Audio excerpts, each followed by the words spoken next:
Once upon a time, in a small American town called Jerusalem's Lot, there was a man named Mr. Straker who owned an antique shop. Now, why someone thought it'd be a great idea to sell dusty, old junk to middle-class townsfolk with no money to burn is beyond me. Honestly, Mr. Straker, were you trying to impress someone with your unique business sense, or just here to build your retirement in the fastest way possible, by failing? Anyway, Mr. Straker had recently moved from London and had a mysterious business partner named Barlow, who hadn't bothered to show up yet.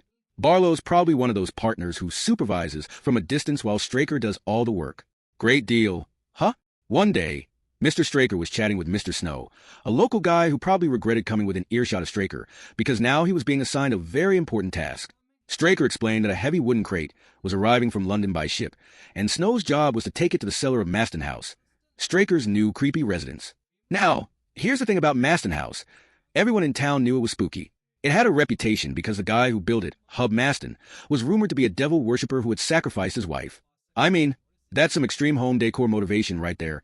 Kill your wife to bless the property? Bold choice, Hub. Snow, understandably, didn't want to get involved. But after some convincing, or maybe just to shut Straker up, he reluctantly agreed. That night, Snow and his buddy loaded the crate into their truck and headed for Maston House. The journey wasn't exactly smooth. At one point, the crate shifted, cracked a little, and made a strange sound. But they managed to get it into the creepy cellar. Just as they were leaving, a terrifying sound came from inside the crate, and Snow got hypnotized by it. His eyes turned white, and he looked like he was auditioning for the lead role in a zombie movie. Meanwhile, Han was probably standing there like, "Snow, stop being dramatic. We're on the clock." Thankfully, Snow snapped out of it and made it out safely, but not before everyone got a sneak peek at whatever scary thing was inside that crate. The next day, we met Ben Mears, an author who had just arrived in Jerusalem's Lot. Ben was sitting in his car, staring at Maston House like it was a perfectly normal hobby. A local man came up to Ben and asked if he was new in town. Ben explained that he had lived here as a child and had returned to find some inspiration for his writing. Which makes sense. What's more inspiring than a haunted house in a small town where antique shop owners act like cartoon villains? After some small talk, Ben went to find a place to stay. He ended up at a real estate office where the secretary, Susan, was reading his book but didn't recognize him as the author. When she found out, she got super excited, and poor Ben turned red with embarrassment. Imagine writing a book and then watching someone fangirl over it while you're just trying to rent a room. Must be awkward being famous. Huh, Ben? Susan told Ben about Maston House, mentioning that it had been empty for 40 years until Straker recently bought it. She then gave Ben the address of Eva Miller, who had a place for rent, and Ben moved in. The scene then shifted to a new character, a young boy named Mark Pytry, who had just started school at Stanley Elementary. Mark was exploring his new surroundings, blissfully unaware of the spooky things brewing in Jerusalem's Lot. And so, with mysterious crates, haunted houses, awkward authors, and a kid in the mix, the small town of Jerusalem's Lot was shaping up to be the kind of place where things would get very weird very soon. But let's not forget the real question. When's Barlow going to show up and actually do something? Lazy partner energy is strong with this one. Mark was showing off a cool magic trick to his friends, which involved tying up his hands. But before he could even wow the crowd, some random bully came over and punched him to the ground. Honestly, who punches a guy in the middle of a magic trick? Did this bully fail? How to be a decent human 101. But don't feel bad for Mark. He wasn't the type to take nonsense. He got up, shoved the bully back, and roasted him so bad the guy probably wished he could disappear like Mark's magic trick. Moral of the story: don't mess with Mark unless you want a one-way ticket to the burn ward. This scene also introduced Matt Burke, the school teacher. While Mark was busy proving he wasn't a pushover, Matt was probably wondering if he got paid enough to deal with this circus. Meanwhile, Straker, our resident antique shop owner and all-around creep, was watching the kids from his shop window. Let's be real. Straker probably had a no kids allowed sign on his shop door, not because he hated kids, but because they'd scare off the dark forces he was clearly trying to summon. Over at the library, Ben was doing research about Maston House for his book. He was digging up all the spooky details, probably while sipping coffee and pretending to look deep in thought. Susan, the secretary who secretly had a crush on Ben, showed up and invited him for a drive. Susan's flirting game was subtle, but let's face it, asking a guy for a drive in a small town is the equivalent of yelling, "I like you," at the top of your lungs.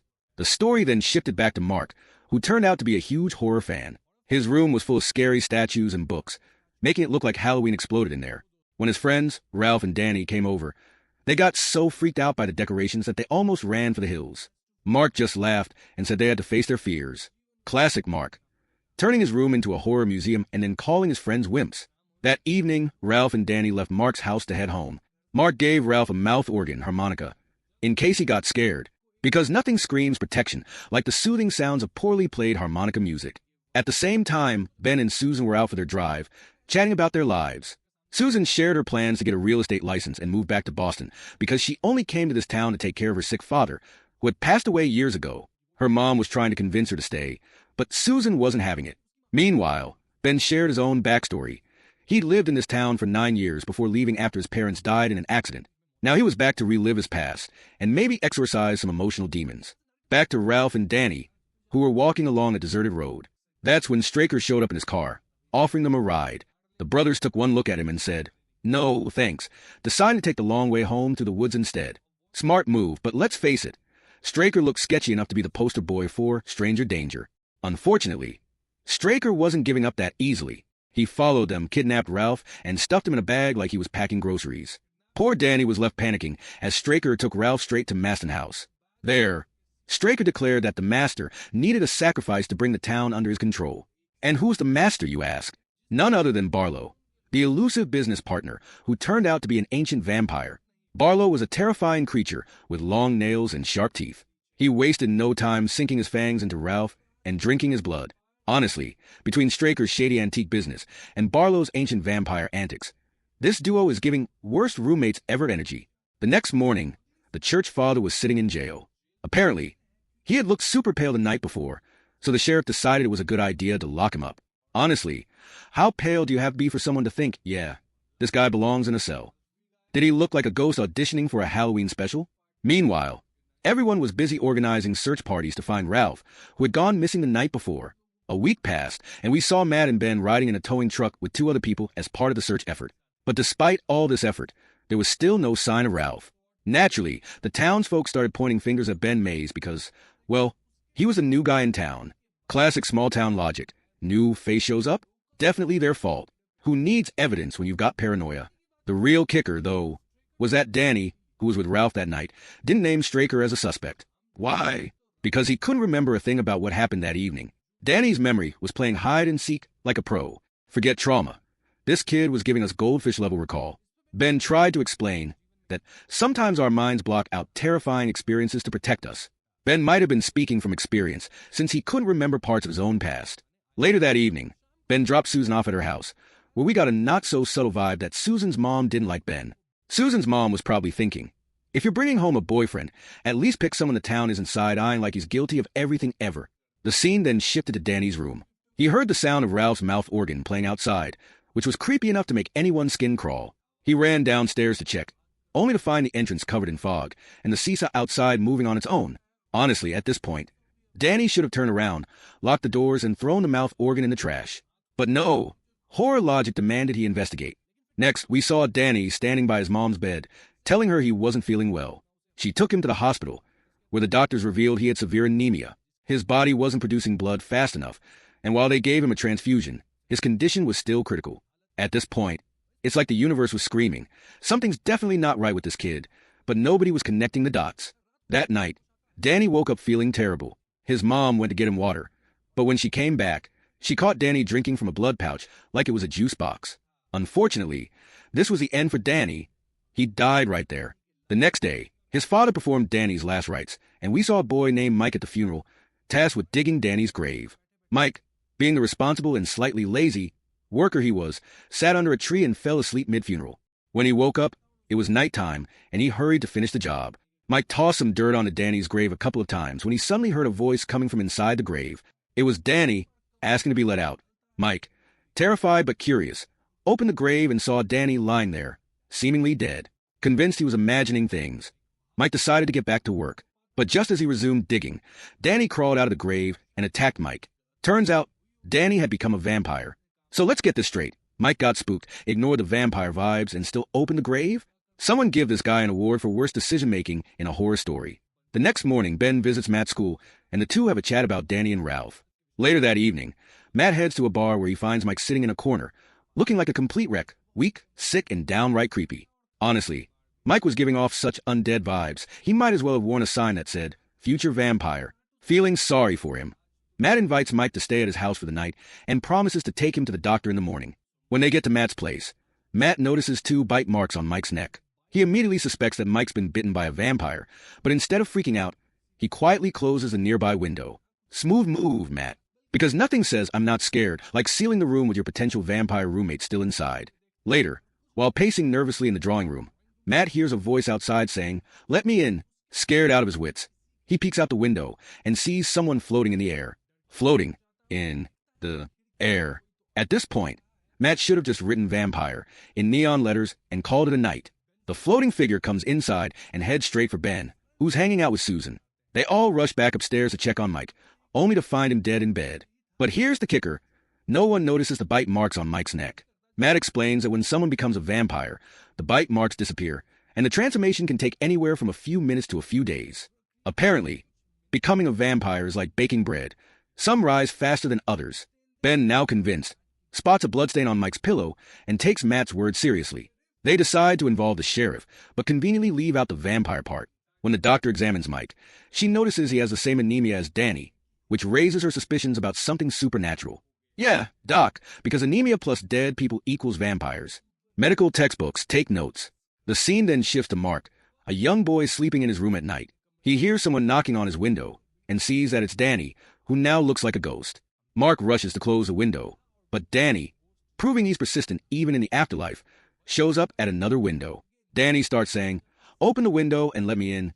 Now, Mark was a smart kid. He resisted at first, but eventually he got hypnotized and opened the window. Because clearly, kids in horror stories have the survival instincts of a paper bag. As Danny begins to enter, Mark realizes his mistake. Thinking quickly, he grabs a cross and shoves it at Danny, causing him to flee in fear. Danny's retreat was so fast he could have won a gold medal in Olympic sprinting. After the scare, Mark makes a promise to himself. He'll free Danny from this vampire curse. That very night, he starts jotting down everything he knows about vampires in his notebook. Mark soon figures out that Danny had mentioned someone named Barlow, who must be the head vampire. To break the curse, Mark realizes he'll have to kill Barlow. Meanwhile, Matt is doing his own vampire research. As Mark digs for more information, Vampire Mike pays Matt a visit. Here's the twist. Stevens vampires have a rule. They can't enter anyone's house without being invited. This is why Danny kept asking Mark for permission earlier. Unfortunately, Mike had already been invited into Matt's house, so he sneaks in again. But Matt, proving he's not to be messed with, whips out a holy cross. Mike takes one look at it, freaks out, and runs away. Honestly, Mike's bravery lasted about as long as a Snapchat streak. Matt was frantically searching for Mike in his house, but Mike popped out of nowhere and attacked him, sending Matt sprawling.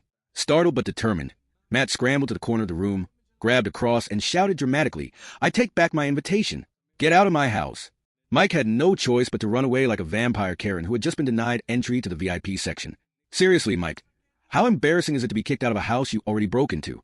The next day, the nurse informed the doctor that Danny's mother was found dead the previous night, and her body was in the mortuary. As if things couldn't get any worse, Mike's body had mysteriously vanished from the hospital.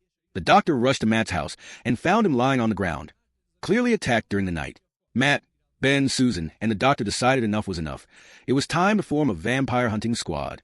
Matt, still recovering, suggested that vampires were afraid of white roses, because obviously flowers are terrifying when you're undead. What's next? Garlic-scented perfume. Mark, the kid who seemed to know more than anyone else, was already steps ahead of them, armed with notes and knowledge. The team decided to dig up Danny's grave to confirm if he'd become a vampire. The doctor, clearly the voice of reason, suggested, "Why dig when we can just check Danny's recently deceased mother instead?" Everyone agreed, because digging is hard work, and they headed off to the mortuary. Meanwhile, the shady Straker lured Mark into the creepy cellar of the Marston house with a wooden stake, aiming to confront the big boss vampire, Barlow. Matt, being the self-proclaimed hero, followed him. Before they could leave, Straker slammed the cellar door shut, trapping them both with Barlow. Honestly, Matt, what was the plan here? Walk into the villain's lair unarmed? Bold strategy, but not very bright. Somehow, Matt managed to get Mark to an upstairs room, where he armed himself with a gun. But surprise, Matt fell victim to Barlow and turned into a vampire. Congrats, Matt. All that vampire hunting talk, and you ended up joining the club. Straker captured Mark, leaving the scene to shift back to the doctor, Ben, and Susan, who were keeping watch over Danny's mother, waiting for her to show signs of vampirism. As night fell, nothing seemed to happen. Susan nervously asked the doctor what they'd do if Danny's mom woke up as a vampire. Before the doctor could answer, bam, Danny's mom woke up, full vampire mode activated. The team panicked and scrambled to make a cross out of some sticks, but it looked more like a bad arts and crafts project. Seriously, guys, you had one job. Couldn't you have prepped better for this? Danny's mom attacked the doctor, and in the chaos, Susan finally managed to craft a proper cross and charged it with a holy prayer. The vampire burned upon contact, but not before injuring the doctor. Now, according to vampire lore, anyone bitten by a vampire would also turn into one. But in this universe, the doctor slapped some iodine on the bite and gave herself a rabies shot, magically avoiding transformation. Apparently, vampires in this world can be defeated with basic first aid and pharmacy supplies. Who needs Van Helsing when you've got Walgreens? With Danny's mom dealt with, things seem to be under control for now. Let's face it though, this group of vampire hunters barely made it through the night. Susan deserves a medal just for holding this mess together. The three of them head over to Matt's house together, hoping for some good news, but nope, bad luck strikes again. They find Mike and Danny, now full-blown vampires, chilling on the roof like it's some vampire hangout spot. Seeing this, they immediately understand that poor Matt is probably not hosting any tea parties anymore. They speed away from there because, honestly, what else can you do when vampires start rooftop lounging? Mike and Danny probably thought they were auditioning for a vampire sitcom. Fangs on the roof. The next day, we find Mark tied up in the spooky Masson house, ready to be sacrificed. But wait, Mark isn't your average damsel in distress. This guy is smart and resourceful. Not only does he free himself like a boss, but he also grabs a golf stick and smacks Straker right in the face, killing him. Imagine getting taken out by a kid with a golf stick. Straker really went out swinging. Literally. Turns out Mark isn't just a horror fan. He's the hero of the day. He knows that running won't solve anything, so he decides to tackle the problem head on. Mark was like, why run when I could become the main character in this horror movie? Meanwhile, back in the story, there's a tiny mention of Hubert Macedon being connected to Barlow. Honestly, if Hubert's job was to stay relevant, he failed miserably. Who is this guy again? On the other hand, our vampire fighting dream team, Ben, Susan, and the doctor, approach a priest for help. But surprise, surprise, the priest doesn't really trust the church himself. A priest who doubts the church? That's like a chef who hates food. Suddenly, Mark makes his grand re-entry, like a true hero. Everyone is stunned to see him alive and kicking. He explains that Matt has become a vampire too, and that he came to the church to get holy water and crosses. At this point, Mark is officially the MVP. Mark's over here solving vampire problems while everyone else is busy panicking. Give the kid a medal. He also announces Straker's death, Golf Stick Edition, and leads everyone to the Maston house. For the first time, the group works as a proper team. Since Matt is now a vampire, the priest takes his place, and the squad gears up for a showdown. They enter the house but find no dead bodies yet. As they move further in, Matt ambushes them like the dramatic vampire he is. Ben gets knocked down, but the team manages to open the sill door, letting in sunlight. Matt gets weakened by the light, giving Ben the chance to stab him with a wooden stake. Boom! Matt is history. Looks like Matt wasn't cut out for the vampire life after all. Too much sunlight, not enough SPF. With Matt gone, the team decides to split up again. The doctor plans to get help from Sharif, while Susan and Ben go to warn Susan's mom. Meanwhile, Mark and the priest head off to talk to the vampire parents to bring them to the church before nightfall, since vampires can't enter churches. Apparently, churches are like garlic bread for vampires, off limits and way too holy. But when they return to the city, it's completely deserted. Turns out most of the people have already been turned into vampires. Sharif, true to his cowardly nature, flees the city, ignoring the doctor's pleas. Sharif's motto? When in doubt, chicken out. Susan and Ben rush to her mom's place, only to discover that she's now Barlow's new human servant. She gleefully announces that she's here to fix their lives, but before she can explain further, a vampire pops up and bites her. Susan's mom really said, career change, vampire servant. How's that working out for you, lady? With Susan bitten, Ben scoops her up and makes a run for the car, determined to save her life. The race against time begins as they try to find a way to fight back and survive this chaotic vampire nightmare. Susan's mom suddenly starts firing a gun, channeling her inner action hero. Meanwhile, Mark's parents are calmly sitting in the dining room, casually chatting about vampires like it's the weather. Seriously, how are you so chill about vampires? Priorities, people. Mark's dad, despite everyone begging him not to, opens the door because, apparently, curiosity kills more than just cats. For a moment, nothing happens and everyone gets nervous. Then Barlow himself walks in like the final boss in a video game, and things go south real fast. He takes Mark's life, so much for being careful, Dad. Bites the mom, and proves he's not here to play. Mark's dad, armed with a cross but zero faith in its power, gets bitten too. Note to self. Maybe believing in the cross would have been a good idea before hosting the vampire apocalypse. Mark somehow escapes while Barlow kills his father. Now, child vampires are chasing Mark like it's a horror version of Tag. He hides in his treehouse, crying for the first time. Bro, you're in a treehouse during a vampire invasion? Bold strategy, Let's see how it works out. Meanwhile, Ben drags Susan to the church, but it's pointless since she's already transforming into a vampire. She bolts, followed by demons, and Ben also flees for his life. It's pure chaos as vampires chase him through the now-deserted city. At this point, even the local raccoons have probably turned into vampires. Ben barely makes it to the church, where only 3 of the original 5 remain. The doctor, Ben himself, and Mark. The sheriff, who was supposed to run away, doesn't survive. Classic sheriff move. Useless when needed most. The next morning, Ben and the doctor go to Mark's house to find him, but they only find a note, gone to kill Barlow. Mark's over here writing action movie taglines, while everyone else is scrambling for their lives. Mark breaks into Straker's antique shop, gets into a fistfight with Danny, and kills him by driving a wooden stake through his chest, freeing Danny for good. Mark reunites with Ben and the doctor, but when Ben suggests leaving town, Mark loses it. He angrily reminds Ben that Barlow killed his parents and says he can't just walk away. Honestly, Mark's carrying this team on his back while everyone else just looks tired. He adds that if they don't stop Barlow now, the same thing will happen in another town tomorrow. Mark is officially the MVP of this horror saga. The group pieces together that the town's vampires, including Barlow, are hiding in a drive-in field during the day. They discover the vampires are using car trunks as coffins. Yes, the vampires are literally carpooling.